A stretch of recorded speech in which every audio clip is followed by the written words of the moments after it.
I'm Christopher Zweig in Philly, and today on CJ at the Movies, I review the Super Mario Galaxy movie, along with some new films starring Robert Pattinson and Zendaya. Let's take a look. Our first movie is the Super Mario Galaxy movie, and yes, it might be considered an urban myth that I gave the 2023 animated feature based on the hit Nintendo game a positive review. I like that film for its bright colors and small rivalry between Mario and Donkey Kong, and I wanted to like the sequel, especially since Brie Larson voices Princess Rosalina, who is the mother of colorful baby stars known as the Lumas. So continuing into the world of animation, Larson's long string of child co-stars, but this sequel crams too much Easter eggs and does very little with the new worlds. Chris Pratt is back as the voice of Mario, as well as Charlie Day as Luigi, Anya Taylor-Joy as Princess Peach, and Jack Black as Bowser, and joining them are Donald Glover as the green dinosaur Yoshi, who becomes Mario and Luigi's new friend, and Benny Safdie voices Bowser Jr., who frees his dad from his imprisonment so they can, as Darth Vader would suggest, rule the galaxy as father and son. Young fans will no doubt be making this into another billion-dollar hit at the box office, and there are some levels with some nice ideas, like a casino where the guests are gambling on the walls and ceilings, but it seems to me that the Super Mario Galaxy movie is more interested in making money than really taking advantage of the new ideas that it engages itself in, so this is a skip.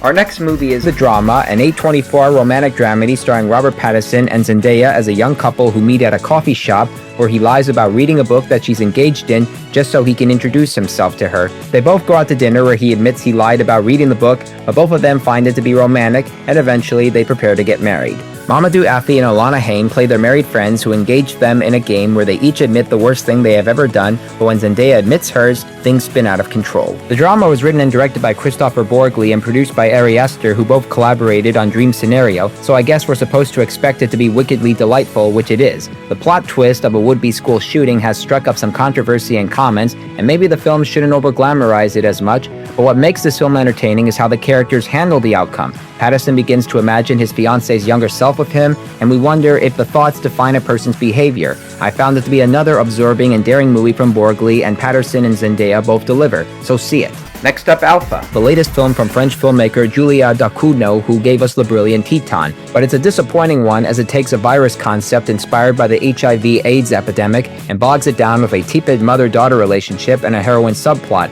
Even for a French film, it all feels exhausting. The virus in this movie is a bone-borne disease spreading around, and it kills you by turning you into marble. The early stages of that consist of people looking paler and coughing up dust. CGI dust, that is, and you better hope when a doctor examines the marble skin, you don't bleed out red dust or even rocks. At the worst possible time, the title girl Alpha, played by Melissa Boris, gets a hand-poked tattoo of an A on her arm at a party, and her single doctor mother Golshifteh Farahani worries it may be infected, and meanwhile her heroin addict uncle Tahir Ramin lives with them to fight his addiction, but he fails miserably. Ducournau is a filmmaker who specializes in the body horror genre, and she makes Alpha look and feel great with the marble makeup and effects and a reminder of the AIDS/HIV pandemic, but this movie goes all over the place and it doesn't really stand out for the main characters and what reality they live in. The trailers and posters make it look cool, and it should be a cool movie, but it ends up being cynical, so skip it.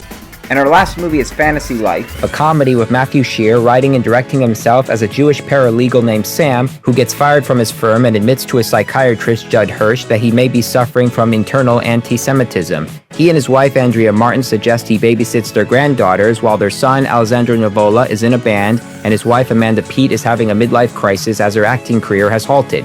While the musician is preparing to go on a music tour for the next few months, Sam continues to help out with the girls and even hopes for a romance with Pete. Fantasy Life isn't always in focus when it comes to the babysitting and subplots that show up in the screenplay, but it's focused on Shear and Pete's characters, and making his writing and directorial debut, he writes them both with emotions, humor, and honesty. There's a moment when Pete is mistaken by a fan for Lake Bell, and it can either be funny or consistent depending on how you would view the scene or how the actors represent the moment. And in various cases, she might be a better actress than people may realize, so see it. Recap from this week's new movies: thumbs down for the Super Mario Galaxy movie, thumbs up for The Drama, thumbs down for Alpha, and thumbs up for Fantasy Life. Well, those are the new movies I'm reviewing this week in Philly. I'm Christopher Zweig. Stay safe, and I'll see you at the movies.